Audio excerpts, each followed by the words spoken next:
чиний хувьд одоо энэ хүмүүсийг томчууд ойлгохгүй сонсохгүй тохиол хэрэг байдаг.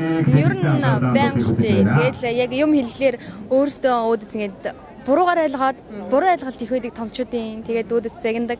Ер нь бити шалгагдаад гэдэг бол их. Тий. Заримдаа ер нь хэлж чаддгүй томчуудаас жишээх юм гардаг. Тэгээ нэг ер нь ойлгох гэж боддог шүү дээ. Хаяад юм яг ярих гэхээр битгий өөд тайлбартай байдаг чи хаагаар явж байгаа тэр жам ярьж байгаа тэгдэг байхгүй. Ингээд яагаад тэгсэн гээл нөгөө багш нар зүс нар асуухаар өөдөөс нь нөгөө нэг яг яасан шалтгаанаа хэлэхээр тайлбар тавилаа гэж бас зэгдэг. Тэрний ойлголт нь айгүй буруу байдаг байх гэж боддог. Манай ээж арай надтай дотн байдаг л та. Ах эгчтэйгээ уулздаг бас найз нөхдөдөө. Бидний нэг одоо яг өөрийнх нь тайлбарлах юм жоо сонсооч уушаад зээл. Тоодгохгүй. Үл тансарлаж байгаа юм шиг.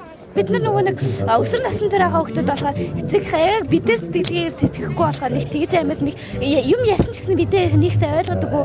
Тэгээ тэр нь жоохон хүндэлтэйдэг ч гэсэн нөгөө одоо нэг өсвөр насны хүмүүс болохоор гинт уур хүрнэ. Нэг тиймэрхүү шин тэмдэг гадгалаад хаяа уур хүрээд Ярьж чадахгүй юм аа хинтээ уулздаг. Ер нь найз нөхдөд их уулзсан шүү. Тий. Яг ярмаар байгаа зүйлээ нөгөө томчуудтай хуваалцах чаддаг. Тэгээ нөгөө үеийнхэнтэйгээ ярихлаар тэгээ нөгөө үеийнх нь бас үеийнх нь айгүй их ойлгодог тийм юу байдаг. Эсвэл нөгөө нэг ах эгчтэйгээ заримдаа ярьдаг. Ярихгүй.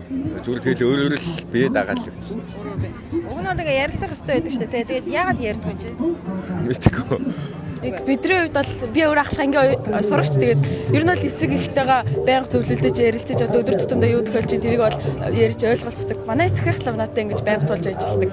Одоо юмаа ярих томчууд ойлгодгүй юм. Тий шүү дээ. тэгэхээр өөрийнхөө сэтгэлийг тайвшруулад тэгээд дээж автаар арай гайг болонгуудаа би ингэж хэлэх гээд байсан юм а та буруу ойлгоод иргээ дараа нь тийм ярилцдаг. Өмнөхөө бодвол одоо үед эцэгчүүд илүү ингэж сонсож ярилцдаг болсон байх гэж үзсэн чинь. Тэгээ яг ярих хэр нэг ажилтай юм завгүй байх гэж яг тийм юм зүйлтэй.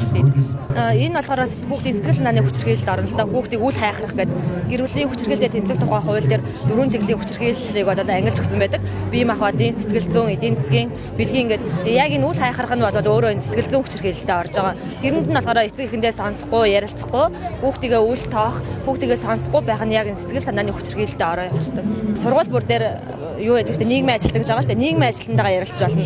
Айлз бол дүүрэг бүрдээ сэтгэл зүйч гэж байгаа. Сэтгэл зүйчтэй очиод уулзч болно энэ асуудлаа яриад би хэрхэн одоо ээж автайгаа харилцах вэ те. Айлз бол гэр бүл хүүхд залуучдын газар тусгай тийм хүүхдийн сэтгэл зүйч ажиллаж байгаа. Тэр хүнтэй бас холбогдож зөвлөгөө авч болно.